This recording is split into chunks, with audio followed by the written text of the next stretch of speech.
Okay Lods, ito yung ulam namin for the go. Bunga ng malunggay. Yun, sarap. Sinugan ko ng konting baboy yung tira sa rep.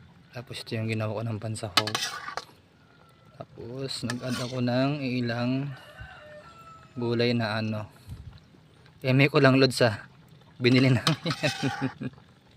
binili ko yung gulay.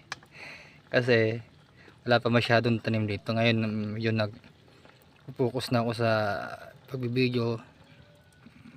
Next na tag-ulan, magtatanim na lang ako dito para yun na rin gawin kong videos na pang upload ko. Kaya ganun na lang.